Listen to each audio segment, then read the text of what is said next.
ওটা কে? এখানে তো শুনেছি কেউ থাকে না। তবে কি, কেন যে এখান দিয়ে আসতে গেলাম? না না, এখানে আর এক মুহূর্তও দাঁড়ানো ঠিক হবে না। কোথায় চললে? আমাদের গল্পগুলো তোমাদের কেমন লাগছে আর তোমরা কে কোথা থেকে দেখছো অবশ্যই আমাদের কমেন্ট করে জানাও। বেশ কিছুদিন ধরে শিবুর শরীরটা ভালো যাচ্ছিল না, তাই সে মনে মনে স্থির করলো কয়েকটা দিন কোথাও গিয়ে দেহ মন সতেজ করে আসবে।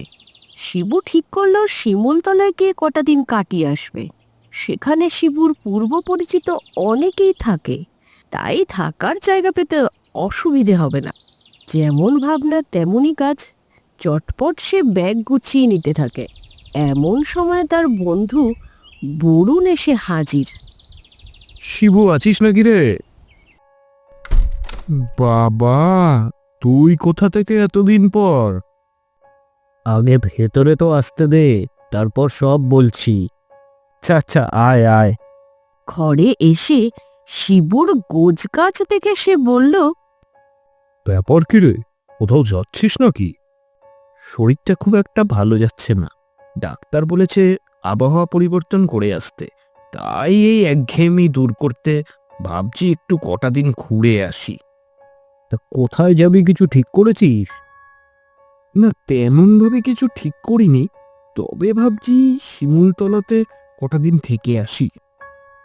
আরে আমিও তো তোকে এটা বলতেই আসছিলাম। আমারও এই একঘেয়েমি আর ভালো লাগছে না, তাই ভাবছিলাম কোথাও একটু বেরিয়ে আসি। তবে একা একা কোথাও যেতে ইচ্ছা করে না, একটা সঙ্গী সাথী না হলে কি ব্যাপারটা জমে। তাই তোর কাছে আসলাম এই প্রস্তাবটাই দিতে। তুই ছাড়া তো এখন হাত পা ছাড়া বন্ধু আর কোথায়? সবাই তাদের বউ বাচ্চা নিয়ে ব্যস্ত। তাই ভাবলাম তোকে গিয়েই এই প্রস্তাবটা দিই। তবে আর কি, চল দুজনে মিলেই বেরিয়ে পড়ি। তবে কোথায় থাকবি, কিছু ঠিক করলি? শিমুলতলায় আমার এক পূর্ব পরিচিত আছে, মহেন্দ্রলাল গুপ্ত। তার ওখানে দুটো তিনটে বাড়ি আছে। একটাতে সে পরিবার নিয়ে থাকে, আর বাকিগুলোতে সে ভাড়া দেয়। তবে তার একটা বাড়ি একটু নির্জন, প্রকৃতির বুকে করেছে। সেখানে শুনেছি কেউ থাকে না। মহেন্দ্র মাঝে মাঝে পরিবার নিয়ে সেখানে ঘুরতে যায়, আর বাকি সময়টা ফাঁকাই থাকে। তাই ওকে গিয়ে বললে হয়তো ও না করবে না। ভাড়া বাবদ যা হয় তা আমরা দুজন মিলে দিয়ে দেব। তুই কি বলিস? তবে তো খুব ভালোই হয়। তাহলে আমি এখন উঠি, বাড়ি গিয়ে গোছগাছ করে নিয়ে কাল সকালেই বেরিয়ে পড়ি। সেই ভালো। পরদিন সকালে দুজন মিলে ওরা বেরিয়ে পড়ল ওদের গন্তব্যের উদ্দেশ্যে। ট্রেন থেকে ওরা যখন নামলো তখন প্রায় দুপুর হয়ে এসেছে। শিবুর পূর্ব পরিচিত মহেন্দ্রলাল গুপ্তকে এখানে মোটামুটি সবাই চেনে, তাই রিক্সাওয়ালাকে নাম বলতেই সে জায়গা মতো ওদের পৌঁছে দিয়ে যায়। ওদের দেখে মহেন্দ্রবাবু আনন্দে উচ্ছ্বসিত হয়ে ওঠে। আপনি? হ্যাঁ, চলে এলাম কটা দিন এখানে কাটাবো বলে। বেশ করেছেন, এবার তো অনেক দিন পর এলেন। হ্যাঁ, অনেক দিন এদিকে আসা হয়ে ওঠেনি, তাই আমার বন্ধু বরুণকে নিয়ে সোজা আপনার কাছে চলে এলাম। তবে আমরা কিন্তু আপনার ওই বাড়িটিতে থাকবো বলে ঠিক করেছি, যেখানে আপনারা ছুটি কাটাতে যান। খুব ভালো, খুব ভালো। তবে আর কি, চলুন আপনাদের পৌঁছে দিয়ে আসি। এরপর ওরা তিনজন মিলে সেই বাড়ির উদ্দেশ্যে বেরিয়ে পড়ে। সেখানে পৌঁছে মালপত্র নিয়ে ওরা দোতলার একটি ঘরে ঢোকে। কিছুক্ষণ পর মহেন্দ্রবাবু একজনকে সঙ্গে নিয়ে এসে বলেন, শোনো ভাই, এ হচ্ছে ঝন্টু। ওই তোমাদের রান্না বান্না সব করে দেবে। তোমরা যা যা বলবে ও সব ব্যবস্থা করে দেবে। তোমরা আরামসে খাও দাও আর ঘুরে বেড়াও। তবে একটা কথা, ও সকাল সকাল রান্না করে চলে যাবে। বিকালে তোমাদের খাবারটা গরম করে নিজেদের খেয়ে নিতে হবে, রাত্রেও এখানে থাকবে না। তা বেশ, তাতে কোনো অসুবিধা নেই, ও আমরা দুজনে ম্যানেজ করে নেব। তোমরা খাওয়ার দাওয়ার সব নিচে এসে করো, আর দোতলার ঘরটায় গিয়ে ঘুমাবে। দোতলার ঘরের জানলাটা সকাল সকাল খুলে দিলে দেখবে কেমন দক্ষিণের হাওয়া শরীর মন সব সতেজ করে দেবে। তবে হ্যাঁ, একটা কথা মাথায় রেখো, সন্ধ্যের পর জানলা বন্ধ রাখবে, কোনোভাবেই যেন জানলা না খোলা থাকে। কেন গো, কিছু ব্যাপার আছে নাকি? এমন কিছু না, তবে ভুল করেও জানলাটা খোলা রেখো না। তবে এখন আমি আসি, মাঝে মাঝে এসে তোমাদের সাথে গল্প জমাবো। ঠিক আছে, ভাড়া বাবদ যা হয় আমরা দিয়ে দেব। আচ্ছা আচ্ছা, সেসব হবে। পর মহেন্দ্র সেখান থেকে চলে যায়। ওরা ঘরে মালপত্র রাখলে ঝন্টু ঘর ঝাড়পোছ করে দিল। এরপর ঝন্টুর তৈরি চা আর খাবার খেয়ে ওরা চলে গেল দোকান বাজার করতে। দুজন বন্ধু মিলে টাটকা বাজারের সবজি মাছ সব কিনে কেটে বাড়ি ফিরল। তারপর খাওয়া দাওয়া সেরে জমিয়ে ঘুম। দিকে আলোর কানেকশন নেই, হ্যারিকেন লণ্ঠনই ভরসা এদিকে। সে মতো এদিক ওদিক ঘোরা আর খাওয়া দাওয়া বেশ মনের আনন্দেতেই দিন কাটতে লাগলো ওদের। দুদিনেই শরীর মন একদম ফিট হয়ে উঠল ওদের। এভাবে কটা দিন কেটে গেল বেশ ভালোই। দিন দুই বন্ধু মিলে কথা বলছে, এমন সময় শিবু বলল, আচ্ছা, একটা কথা সেদিন মহেন্দ্র বলেছিল, তুই শুনেছিলি? কি কথা? ওই যে জানলাটা সন্ধ্যের পর মহেন্দ্র খুলতে না করলো, ওর কথা মতো আমরাও খুলি না। তবে আমার মনে হলো ও এই ব্যাপারে কিছু একটা বলতে চাইছিল, কিন্তু কেন যেন বলল না। হ্যাঁ হ্যাঁ, ওটা আমিও দেখেছি। ওদিকে তো দেখলাম একটা দোতলা বাড়ি, ওই বাড়িটার জানলাও এই জানলার বরাবরই মুখ। তবে একটা জিনিস লক্ষ্য করেছি, সকালে তো আমরা যে কটা দিন এখানে আছি কখনোই দেখি না ও বাড়ির জানলাটা খোলা। তুই দেখেছিস সেটা?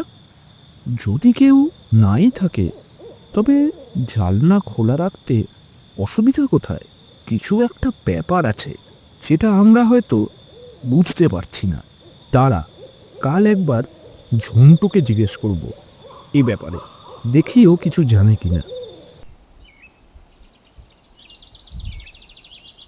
পরদিন যখন ঝন্টুকে এই ব্যাপারে জিজ্ঞেস করা হলো, সে বলে, বাবু, ওই বাড়ি ভালো না, ওটা একটা অভিশপ্ত বাড়ি। ওর অনেক বদনাম আছে এই এলাকায়। এর থেকে বেশি কিছু বলা আমার পক্ষে সম্ভব না, আর বেশি জানার চেষ্টা না করাই ভালো। আমি চাই বাবু, অনেক কাজ আছে।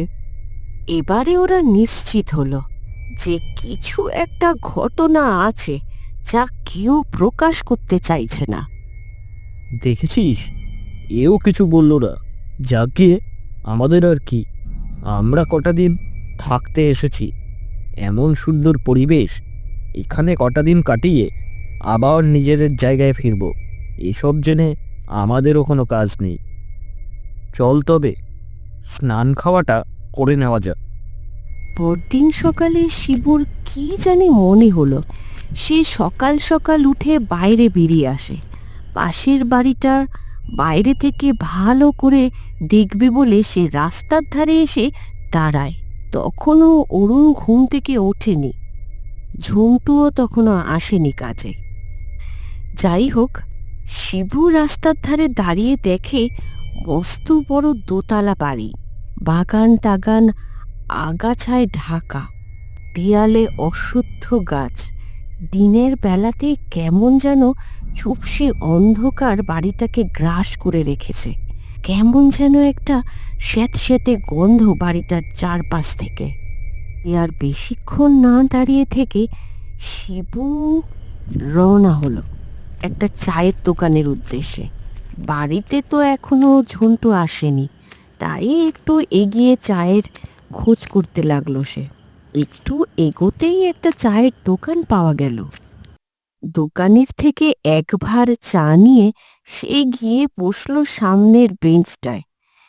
এই চত্বরে নতুন মুখ দেখে দোকানি তাকে কোন এলাকার জানতে চাইলে সে বলে, আরে এই সামনের বাড়িটা আছে না, মহেন্দ্রলাল গুপ্ত, ওর বাড়িতে এসেছি কটা দিন এখানে থাকবো বলে। ও আমার পূর্ব পরিচিত। তা ভালো, তবে জায়গাটা ভালো না।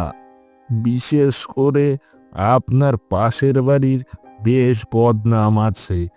রাতের অন্ধকারে একদম বাড়ির বাইরে বের হবেন না।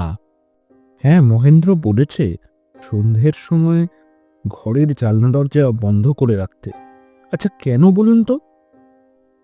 আসলে আপনি যেখানে আছেন তার পাশের বাড়িটা ভালো না। ওই বাড়ির দোতলার জানলায় একজনকে মাঝে সাঝে দেখা যায়, কিন্তু ও বাড়িতে তো আজ প্রায় বহুদিন কেউ থাকে না। তাই বলছি একটু সাবধানে থাকবেন। এরপর বাড়ি পৌঁছে দোকানের সব কথা শিবু বরুণকে খুলে বলে। একবার জানলাটা সন্ধ্যের পরে খুলে দেখব, বুঝলি? ব্যাপারটা কি একবার জানতে হবে। দেখ ভাই, আমি এসবের মধ্যে নেই, আর বলি তোরও এসবের মধ্যে পড়ার কি দরকার আছে? তার চেয়ে বরং যেমন চলছে চলুক, আর কটা দিন পর তো আমরা চলেই যাব। এসবের মধ্যে পড়ে কি হবে?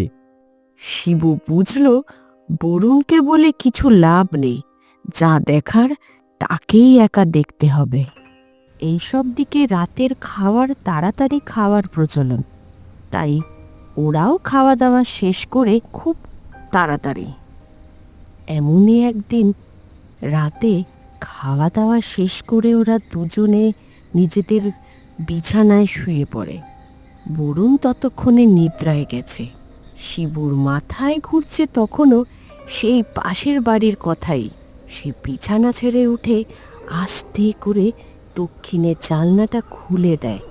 ওপাশের বাড়ির জানলা তখন খোলা, চারপাশ নিস্তব্ধ, অন্ধকারে ঘেরা। শিবু লক্ষ্য করল ওপাশের জানলায় কারোর একটা উপস্থিতি। ঘরের হ্যারিকেনটা নিয়ে সামনের দিকে ধরতেই সে স্পষ্ট দেখল একজন নারী সে ওপাশের জানলায় দাঁড়িয়ে। সেই নারী পেছন ঘুরে জানলায় দাঁড়িয়েছিল বলে তার মুখ ভালো করে দেখা যাচ্ছিল না। সে নারীকে দেখতে পাওয়ার তৃষ্ণা যেন শিপুর মধ্যে জেগে উঠছিল।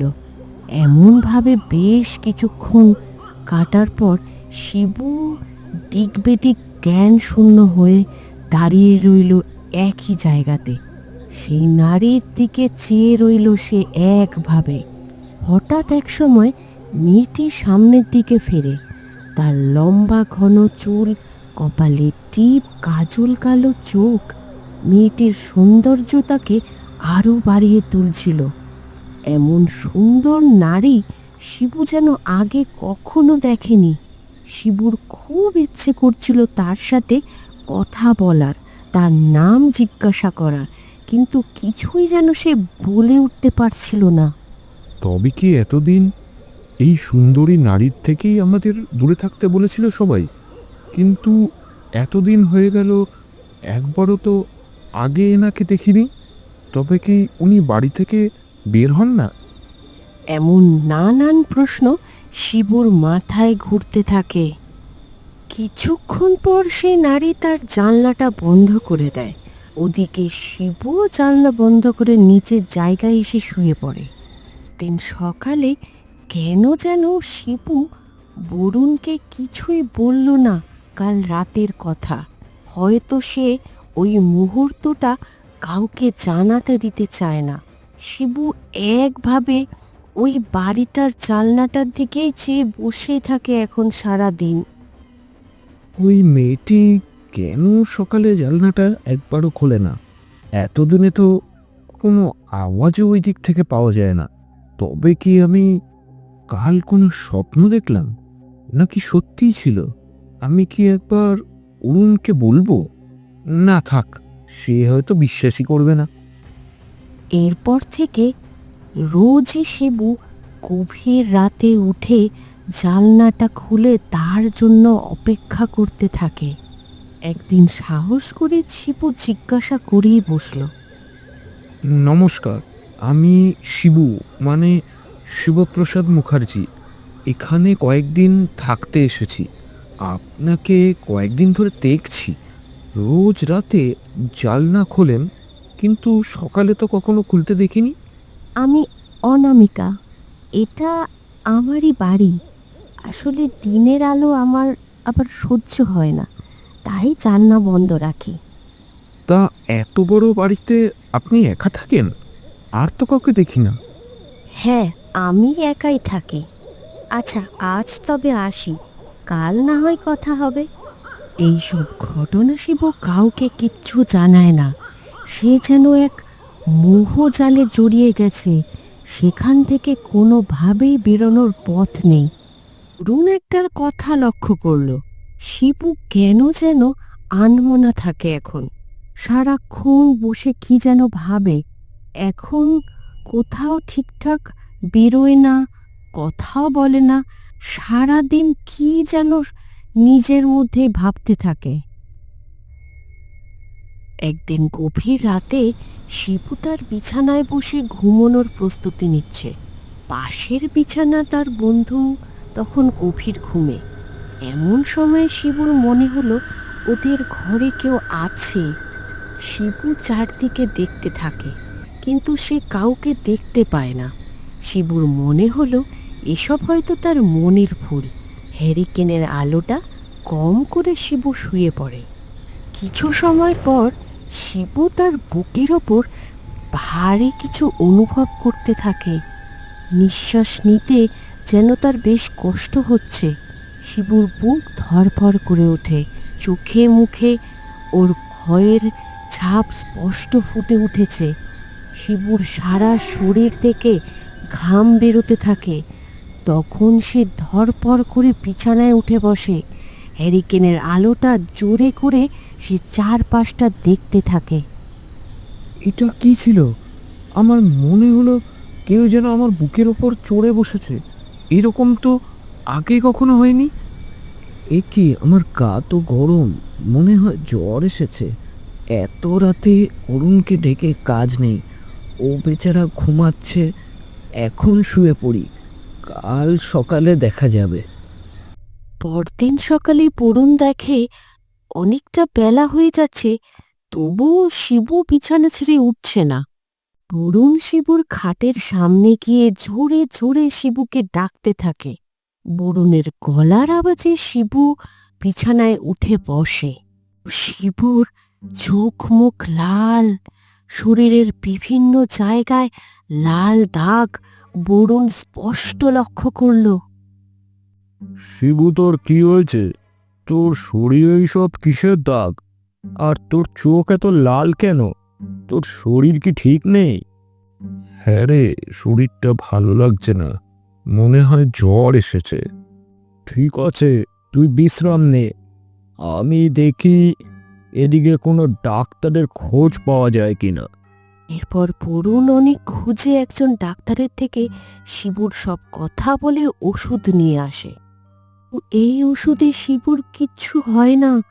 দিন দিন তার শরীর খারাপ হতে থাকে। চোখে মুখে মৃত্যু যন্ত্রণা শিবুর ফুটে ওঠে। শিবুর এমন অবস্থা দেখে বরুণ ভয় পেয়ে যায়। সে কোনো রাস্তা দেখতে না পেয়ে ঠিক করে মহেন্দ্রলাল গুপ্তকে গিয়ে সব বলবে। মহেন্দ্রবাবু সব শুনে শিবুকে এই বাড়িতে দেখতে আসে। শিবুর এমন অবস্থা দেখে সে বলে, তোমরা কি কোনোভাবে ওপাশের জানলাটা রাত্রে খুলে রেখেছিলে? শিবু আমাকে একবার বলেছিল যে ওদিকে কি আছে, ওর জানার খুব ইচ্ছে, কিন্তু আমি রাজি না হওয়াতে ও আমাকে আর তো কিছু বলেনি। আমার মনে হচ্ছে শিবু কোনোভাবে ওই জানলাটা খুলে সব দেখে ফেলেছে, তোমাকে না জানিয়েই। তাই সে এখন যে করেই হোক শিবুকে ওর সাথে নিয়ে যেতে চাইছে। কে নিয়ে যেতে চাইছে? আপনি কি বলছেন? আমি তো কিছুই বুঝতে পারছি না। তোমাকে সব বলছি, শোনো। আজ থেকে বেশ কিছু বছর আগে ওই পাশের বাড়িতে একটা পরিবার থাকতো। মা, বাবা ও তাদের একমাত্র মেয়ে। ওরা খুব রক্ষণশীল পরিবার ছিল। মেয়েটির বাবা একজন প্রভাবশালী মানুষ ছিলেন। সমাজে তার খুব প্রতিপত্তি ছিল। ওরা ওদের মেয়েটিকে কোথাও একা যেতে দিত না। আর মেয়েটি ছিল খুব সুন্দরী। ওপরের একটা ঘরে সে সব সময় থাকতো, পড়াশোনা করত। আর এদিকে আমার এই বাড়িটা ছিল একটা মেস বাড়ি। এই যে এই ঘরটা, এই ঘরে শুনেছি একটা ছেলে থাকতো। এখানে কোনো কাজকর্ম করত আর এই মেসে সে রাতে থাকতো। ওদের মধ্যে একটা সম্পর্ক তৈরি হয়েছিল। আর ওদের দেখা করা, কথা বলার মাধ্যম ছিল এই জানলাটা। সবাই যখন ঘুমিয়ে পড়তো তখন ওরা রাতে জানলা খুলে নিজেরা কিছুক্ষণ কথাবার্তা বলতো। এইভাবে ওদের মধ্যে একটা ভালোবাসার সম্পর্ক গড়ে ওঠে। এই কথা যখন মেয়েটার বাবা জানতে পারে, মেয়েটিকে এখান থেকে অন্য কোথাও সরিয়ে ফেলার ব্যবস্থা করে। কিন্তু শুনেছিলাম মেয়েটি কোনোভাবে এই ছেলেটাকে নিয়ে পালাতে চেয়েছিল, কিন্তু সেটা সম্ভব হয়নি। নিজের মান সম্মান যেন ধুলোয় না মিশে যায়, তাই ওর বাবাই মেয়েটি ও তার প্রেমিককে মেরে ফেলে। কারণ এরপর আর কখনো কেউ মেয়েটিকে দেখেছে আর না ছেলেটির কোনো হদিশ পাওয়া গেছে। শোনা যায় ওদের মেরে ওর বাবা ওদের লাশ নিজেদের বাড়ির বাগানে পুঁতে দিয়েছিল। তারপর মেয়েটির ফ্যামিলি এই বাড়ি ছেড়ে শহরে চলে যায়। আর পরে আমিও খুব অল্প দামে এই বাড়িটা কিনে নিই। তাই বারবার বলেছি যে ওই জানলাটা রাতে যেন কোনোভাবেই না খোলা থাকে। ওই মেয়েটি নিশ্চয়ই শিবুকে নিজের প্রেমিক মনে করে ওর সাথে নিয়ে যেতে চাইছে। তবে এখন কি করা যায়? আমার জানাশোনা একজন বাবা আছে। আমরা কালই শিবুকে নিয়ে ওনার কাছে যাব, তারপর দেখা যাক। এরপর ওরা শিবুকে নিয়ে ওই বাবার কাছে যান। বাবা তার মন্ত্র বলে শিবুকে ওই পেত্নীর আকর্ষণ থেকে মুক্ত করে আর একটা তাবিজ দিয়ে বলে, এই তাবিজটা ওকে পরিয়ে দিবি, আর দেখবি ওটা যেন কখনো না খোলা হয়। এই তাবিজটা থাকলে ওরও আর কোনো ভয় নেই।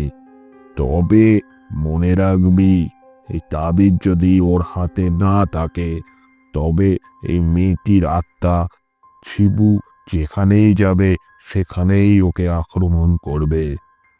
তাই এটা যেন সব সময় ওর কাছেই থাকে। এরপর শিবু আস্তে আস্তে সম্পূর্ণ সুস্থ হয়ে ওঠে। কিছুদিন পর ওরা শিমুলতলা থেকে নিজেদের বাড়িও ফিরে আসে।